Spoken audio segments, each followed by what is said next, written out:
And the high voltage campaigning in Telangana has drawn to a close. Now the voting will be held on Thursday. We've seen a fierce war of words as all parties try to woo voters. All eyes meanwhile are on the question of the Muslim vote and how that will determine the final outcome. Take a look at this report to understand the tussle for the minority vote before we get you an exclusive interview with AIMIM Chief Asaduddin Owaisi.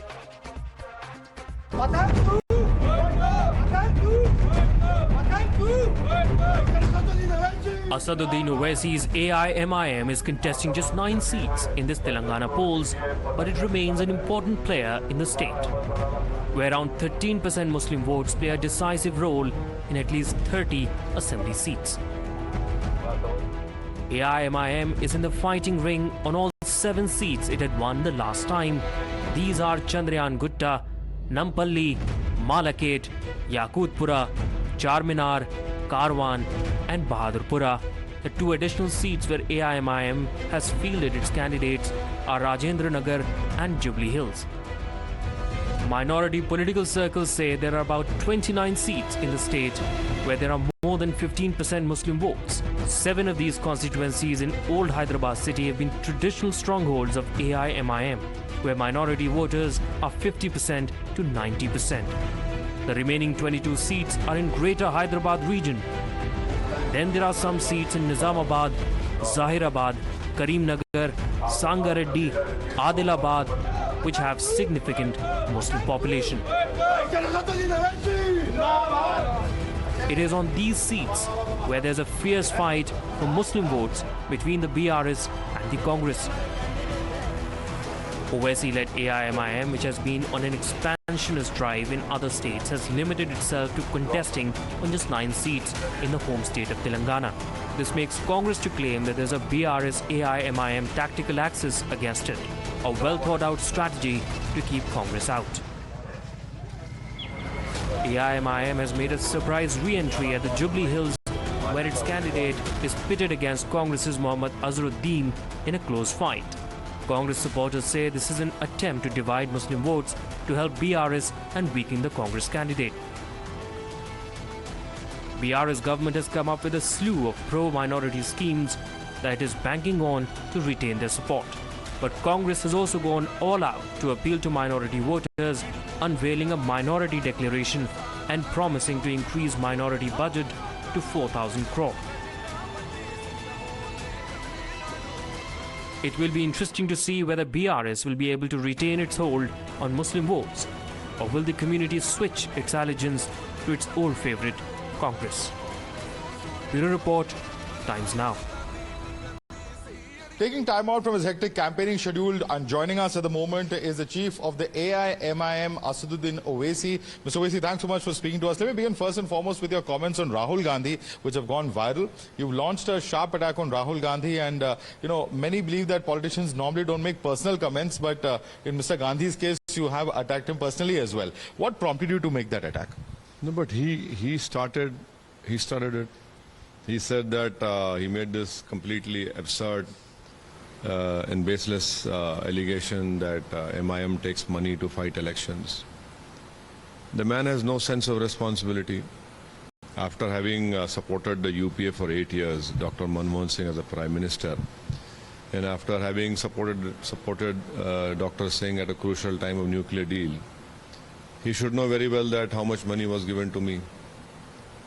The left parties stood with Mr. Advani at that time. They're standing with him. So then he says that, he said something else also yesterday. So I had to give my reply to him. The problem is that people feel very shocked and surprised when a reply is given to Rahul Gandhi. I find it normal that a politician will have to give a reply to any politician, especially a person like Rahul Gandhi who keeps making baseless allegations, has no sense of responsibility. He believes in political arrogance and entitlement. So yeah, that is more the reason to tell him what is the truth. Recently, these Natu comments that have been made by Priyanka Gandhi also, you see the BJP, the Congress and all other parties saying, inke A team hai, inka B team hai, all sorts of charges, counter charges that happen. How do you see these charges coming in? Because everyone seems to be attaching you to their rivals. No, The problem with both brother and sister is that they believe in politics of entitlement. They strongly believe that if you are opposing them, you're not secular. Same as Mr. Modi. If you're opposing Modi, he says you're not nationalist. So these people have this, they wrongly assume that they have this monopoly over secularism. They control who is secular, who is communal. So to me, it doesn't make any difference. The people know what we stand for, what we have been struggling so far, what we have achieved so far. So these allegations are made, which has no truth in it whatsoever. Yesterday, Yogi Adityanath, while campaigning in Goshamahal, he says that we will rename Hyderabad to Bhagyanagar. This is something the BJP has said earlier, but during the campaign, once again, a promise coming like that from the BJP. How do you see this? Well, the UP Chief Minister, whenever he comes to Hyderabad, he has to make this statement. Earlier also, he said the same thing whenever he comes. We are not surprised. It is not going to happen ever, inshallah. You know, issues related to halal, of course, being raised, a ban on halal being demanded and coming up in Uttar Pradesh. There are several issues, for instance, Mr. KCR promising this IT park for Muslims. Many believe that the Muslim vote is very crucial in this, and Congress and BJP making these attempts as well as the BRS to lure the Muslims. How do you see this? Already in my parliament constituency, an IT park at TV Tower, a foundation stone has already been laid, which is going to come up at the cost of 1100 crores. The other announcement made by the Chief Minister, it's also welcome. It's a very important place. And you know, Hyderabad is the fastest growing city in terms of software industry, in terms of all these computer companies which are coming up here have opened up. So why not? It's good. It will help not only Muslims but everyone, every software company, startups. It will make Hyderabad more attractive.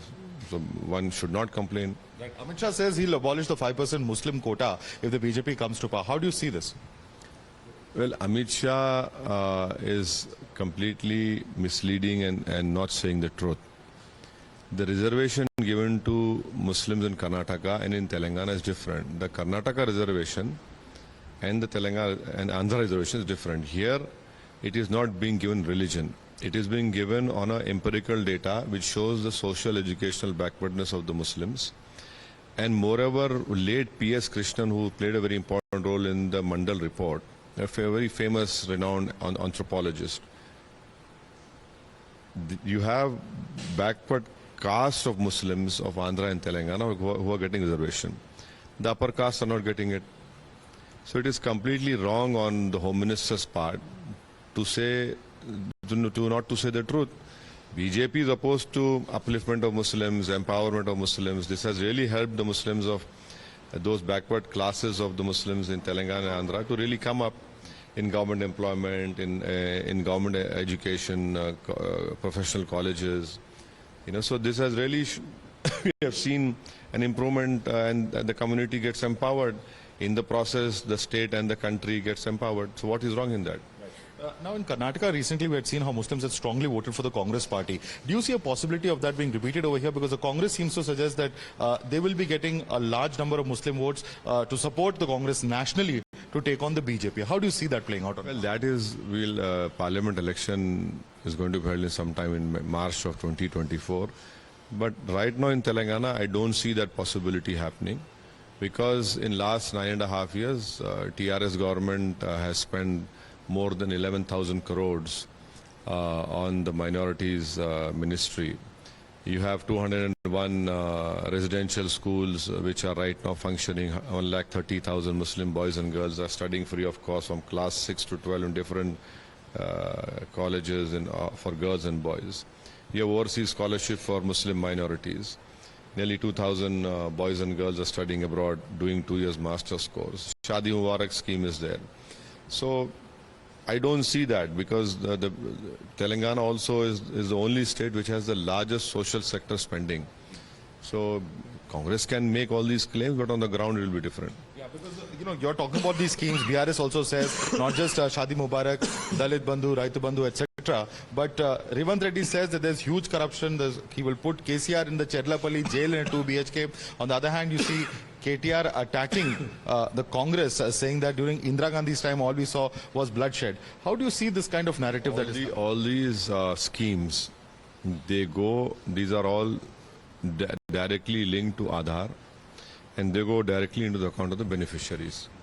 So there is no middleman role in it. As far as the Muslim educational schemes are concerned, the overseas scholarship, post-matric, pre-matric scholarships are concerned. So Shadi Mubarak also is given directly to the beneficiary. The Kalyana Lakshmi for non-Muslim women is given to their account. So I don't think so that that leakage issue is the problem. Political allegations can be made, but we have seen Asra pension, it goes directly into the beneficiary's account. So that I don't believe in that allegation. Right. Do you see the Congress resurging in Telangana? Is that something that is happening on ground? Well, you see, BJP vote has fallen down some here and there in some places. So the Congress becomes very optimistic about this result. But I don't see anything happening but KCR becoming the CM for the third time. Right. Thank you. Last question, sir. Akbaruddin's video had gone viral. You had defended your brother. But in the FIR, the policeman complains that he just went up to the dais. He did not interrupt the program 5 minutes. Well, we have the evidence and we will show it at the right time. And that evidence clearly disproves what the complainant is saying. And you'll take up this matter legally? Yes, I want the ECI to inquire into this matter. And if my after due inquiry is done, if what I'm saying is truth, then that officer should not be on doing the official duty, because the election should be held free and fair. And if he's making a wrong allegation, the evidence will prove him wrong. Because BJP says there's a pattern in Akbaruddin threatening cops. He's done this. Forget about it. It's all BJP's, same old story BJP is repeating. There's nothing truth in it. There's no truth. Thank you. Thank you so much for speaking to us in the middle of a busy campaign. That is Asaduddin Owaisi talking about the Telangana elections and how he's seeing it all play out in coming days. Madhavdas in Hyderabad for Times Now.